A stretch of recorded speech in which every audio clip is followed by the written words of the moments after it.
শুধু ছবি ফটো এই সমস্তই তুলে টাইমটা কাটালাম। চা কফি না খেলে আমার ভালো লাগে না রে।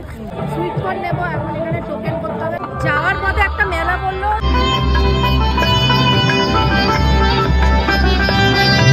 Hello everyone, welcome back to my channel. তো আজ কিন্তু সকাল সকাল রেডি হয়ে চলে এসেছি ইকো পার্ক। যদিও আমি গেট রেডি উইথ মিটা কিন্তু একদমই শুট করতে পারিনি, তার কারণ সকাল সকাল উঠেই কিন্তু আমি কাজ করছিলাম। আমার একটা ক্লায়েন্ট এসেছিল, সেই কারণে দেরিও হয়ে গেছিল, তাই কিন্তু আর শুট করতে পারিনি। তোমাদেরকে দেখিয়েছি এই শাড়িটা কিন্তু আমি মিশোর থেকে নিয়েছি, ভীষণ ভালো লাগছিল পরার পর। ব্লাউজটাও দেখিয়েছি, এটা কিন্তু আমি অফলাইন কিনেছি। আর শাড়িটা পরেও কিন্তু বেশ আরাম। কানেরটা কিন্তু পরিনি, কানেরটা আমার বেমানান লাগছে শাড়িটার সাথে, তাই আমি কোনো রকম কানেরই পরিনি। ওপরেরটা আর মিডিলের কানেরটা জাস্ট রয়েছে। ইকো পার্কে নামতে না নামতে আমার বোনের শুরু হয়ে গেছে দিদির ছবি তুলে দে। তো এখানে বোন সেটাই বলছিল। তারপরে কিন্তু একটু চা আর বিস্কুট খেয়ে কিন্তু আমরা ভেতরে ঢুকেছিলাম। আর এখানে দেখো প্রজাপতি বিস্কুটটার মধ্যে আবার কালার দেওয়া, কি সুন্দর। আর বিস্কুটটা কিন্তু আমাদের এইখানের চাইতে কিন্তু ওইখানে কিন্তু বেশ বড় ছিল। প্রতি বছরের ন্যায় এইবারও কিন্তু ইকো পার্কেই চলে আসলাম। বেশ বহু বছর ধরে, আগের বছর বেরাইনি আমি, তার আগেও কিন্তু যখন বন্ধুদের সাথে বেরাতাম কিচ্ছু করতাম না, ইকো পার্কে এসে শুধু বসে থাক। কারণ অনেক মানে ইকো পার্ক বলতে পারো প্রায় ঘোরা রয়েছে, তো কিচ্ছু করতাম না, এসে একটু বসতাম, বসে আড্ডা টাড্ডা দিতাম, দিয়ে তারপরে চলে যেতাম।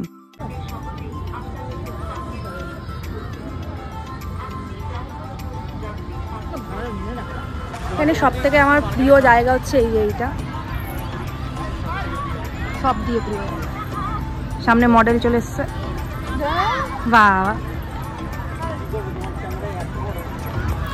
ও হ্যাঁ, তোমরা দেখলে বুঝতে পারবে কি আমি কিন্তু আজকে চোখে লেন্সও পরেছি। লেন্সের কালারটা এতটা সুন্দর, আমি এই ধরনের লেন্স একদম পছন্দ করি, যেটা কি বলতো খুব একটা মানে কটকট টাইপের দেখতেও লাগবে না, চোখের সাথে মিশে থাকবে আর দেখতেও খুব সুন্দর লাগবে।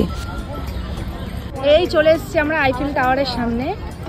ইনি আমার ইকো পার্ক আজ থেকে আমি যতদূর সম্ভব 10 বার হয়ে গেছে। এখন বাজে প্রায় 5টা, 5:30। আলোও চলে গেছে। ঠিক আছে, তোর কি চা কফি খেতে হবে? চা কফি না খেলে আমার ভালো লাগে না রে।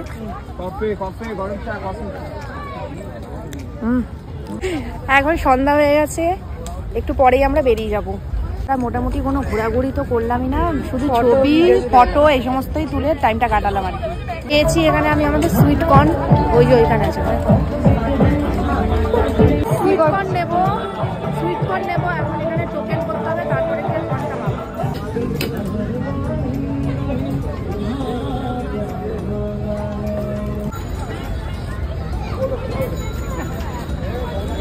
সত্যি কথা বলতে সুইট কর্ন খেতে আমার বেশ ভালো লাগে। আমি বাড়িতেও বেশিরভাগ টাইমে করেই খাই, একটু বাটার দিয়ে মশলা দিয়ে বেশ করে, বেশ দারুণ লাগে। কিন্তু এইখানে দেখলাম আলু কাবলি যেমন হয় ঠিক এমন আলু কাবলির মতন করে দিয়েছে, তাই আমার খুব একটা কিন্তু এইখানে ভালো লাগলো না। কিন্তু কর্নের স্বাদে স্বাদেই কিন্তু খেয়ে নিয়েছি। তো এখন একটু মোমো নিলাম খাওয়ার জন্য।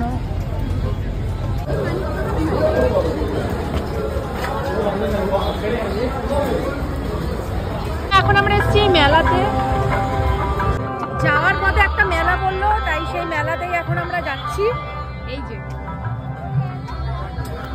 এই মেলাটা কিন্তু দিল্লি রোডের CBS ক্লাবেই হয়। 33 বছর ধরে কিন্তু এই মেলাটা হচ্ছে, যা গিয়ে দেখলাম আর কি। আমি এবার ফার্স্ট টাইম আসলাম। আর এই পুতুলগুলো যেগুলো দেখছো আমার হাতে, এই পুতুলগুলো আমার এত ভালো লাগে। আমার বাড়িতে কিন্তু একটা রয়েছে, আর আমি আরেকটা কিন্তু খুঁজছি। আমি এবার ইয়েলো কালার নেবো বলেই কিন্তু খুঁজছি, আর আমি ইয়েলো কালার নিয়েই ছাড়বো যেখান থেকে পাই। আমার তো ইচ্ছে আছে পুরো এই পুতুলে আমি যে কটা কালার আছে সবই কিনে নেবো, আমার এত ভালো লাগে। আর এখানে দেখলাম এই থিমটা করেছে, যতদূর সম্ভব এটা স্বর্গের থিম করেছে, ভীষণ সুন্দর করেছে। তো তোমরা একবার দেখে নাও।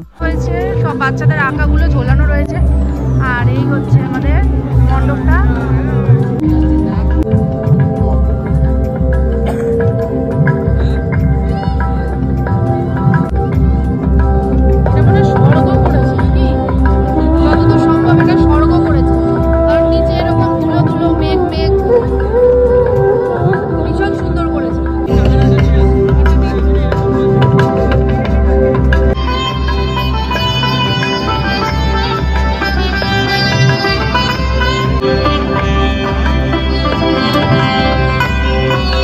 রাত বাড়তে বাড়তে আর এদিক ওদিক করিনি, সোজা চলে এসেছি বিরাটিতে বিরিয়ানি খাওয়ার জন্য।